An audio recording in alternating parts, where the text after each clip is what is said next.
Welcome to a red-hot new episode of the Demonic Compendium, the show where I discuss the mythology, design, and game history of your favorite Megami Tensei demons. When the weather gets cold, I like to make a big pot of chili, but don't eat it when it's too hot or else you'll get the flame mouth. So, blow on your food and take reasonably sized bites because today, we're talking about Enku. Enku, whose name seems to be an alternative Japanese spelling of the Chinese figure Yanko, or sometimes pronounced as Yenko, which translates as flaming mouth, is a hungry ghost from the Preta realm, which generally translates as hungry ghost, who of course is a well-known figure in their own right in the franchise. Essentially, Enku is a specific individual, or at least a distinct type of Preta, similar to how Megaten has both Gorgon and Medusa as demons. As some fans know, in a few games, Preta is known as Gaki, which is basically the Japanese name for the same type of figure. And certain texts, like the 1989 work from William Lafleur, Hungry Ghosts and Hungry People, which is based on his studies of the Gaki Zoshi, an ancient scroll discussing these figures, has him talking about Gaki as fire eaters, where he writes, "Here, in a most literal sense, we have the portrait of consumption, but it is a consumption of, rather than by, fire. The Gaki, invisible but connected bodily to the visible world, is brought in to explain why flames and conflagrations die out." Basically, he's just saying that figures like Enku may exist as another instance of people applying supernatural explanations to scientific phenomena. Lafleur goes on to say, "The Gaki is a consumer of fires. Written texts say that in its blind, deluded passion to fulfill the hunger and thirst within, the Gaki mistakes fire for food, thus incrementally aggravating its condition. This is why it both emits fire from its mouth and takes more of it into its body." While Lafleur does not specifically refer to Enku, the concept of fire-eating or spitting Gaki definitely would apply to this particular figure. As the Flaming Mouth name suggests, Enku's eternal hunger comes from a non-stop bellowing of fire in its mouth. This makes it incredibly difficult for the ghoul to eat anything without it burning up into a crisp on the way down. It can use the flames to try and cook stuff like passing bugs or birds, but it has a hard time swallowing much beyond ashes and cinders, leaving it eternally hungry. One tale goes that Ananda, a disciple of Buddha, met an Enku, who explained that this curse came from him living a life of greed when he was human. He warned Ananda of his own death and rebirth in the Preta realm unless he could learn a specific mantra and ritual to help feed the ghosts a bushel of food and drink.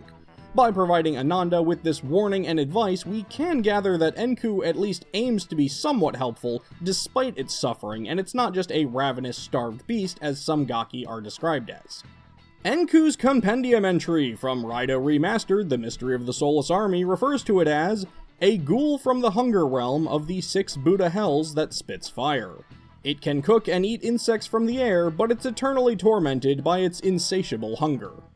Hey, real quick, if you like what I'm doing, please consider commenting, subscribing, maybe even checking out the Patreon. It honestly does all help a lot. Thank you so much. Moving on.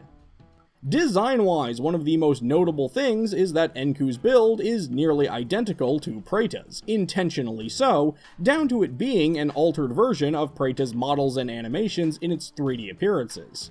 They have skinny limbs and a distended belly stemming from its starvation, or perhaps in Enku's case, pressure from the flames or smoke constantly welling up inside of him. He has a somewhat more humanoid face than Preta, depicting him as a bald old man, potentially referencing him as the greedy rich guy he supposedly was in life. And I'm purely guessing on this one, but I think him having an anglerfish-esque Elysium and Eska may be in reference to fireballs as a guiding light, like a Will-o'-the-Wisp or Hitodama.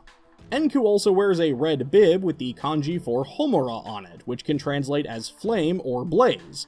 I think that's a little on the nose, but hey, maybe it was an ironic Christmas present from someone he had a crush on or something. Don't judge, we've all been there.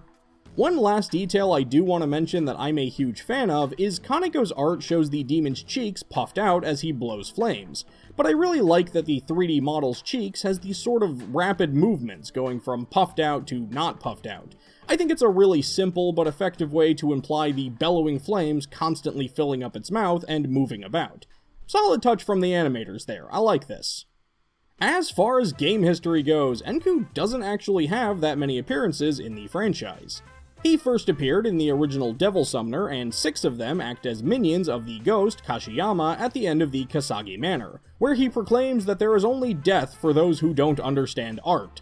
So there you go, Enku must be patrons of the arts, if it wasn't already obvious from the super sweet bibs. In Revelations Persona, Enku appears as a demon and was localized as Ifrit, which is not how you spell Ifrit or Efreet, and I really don't have too much else to say about that. As of right now, that's Enku's only appearance in the Persona series. Enku appears in Shin Megami Tensei 4's Tsukiji Hongwanji area, where Flynn must pass a trial of bringing a candle to the temple without letting its flame burn out.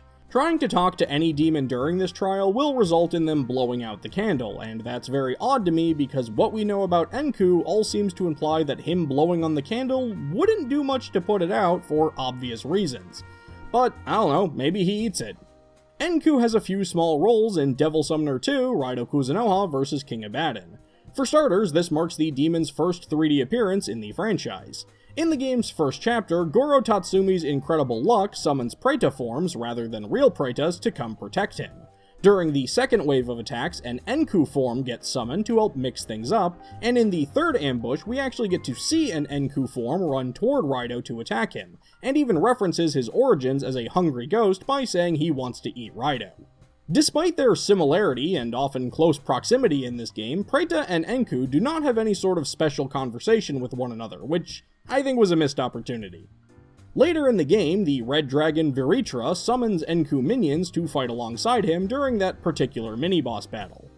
And in the case file Guard mission, Raidou will have to take on the Hyaki Yako, a single battle consisting of 100 demons, with the first waves mostly just being Preta and Enku, before having to take down Nekomata and Okikumushi, and finally Gashadokuro. This is particularly interesting to me because while Enku was in King Abaddon, he was not in the original Soulless Army. However, Atlus did add the Fire Blower to Raidou Remastered, The Mystery of the Soulless Army, where he has an almost identical role in that title. In that game's case file, Slay the Demon Forces, Raidou must fight waves of demons consisting of Preta and Enku, then Nekomata and Okikumushi, and finally, Gashadokuro. However, rather than having to fight 100 demons like in King Abaddon, in Mystery of the Soulless Army, Raidou just has to take them all down within 3 minutes, and both games offer Renki Blades as reward for completing these case files. And that's really been about it. Of course, with the likelihood of an upcoming Raidou Remastered The Mystery of King Abaddon, it's a safe bet Enku will be reprising his previously mentioned roles in that title, and hopefully make a comeback in the long-awaited Raidou 3. And maybe in one of those he'll sit down and have a proper chat with Preta about all the things they have in common.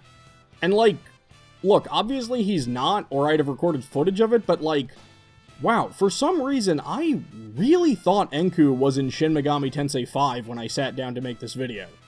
He's not though. Happy holidays! And there you have it, Enku, the freakishly frail, fat-bellied, famished fogey finishing off flurries of flames. Did I leave out something you thought was important? Was I just plain wrong about something? Let me know in the comments below, and don't forget to let me know who you'd like to see me talk about in future episodes. That's going to do it for this episode of the Demonic Compendium, and I will see you next time. But be careful while you rest that a demon doesn't take over your body.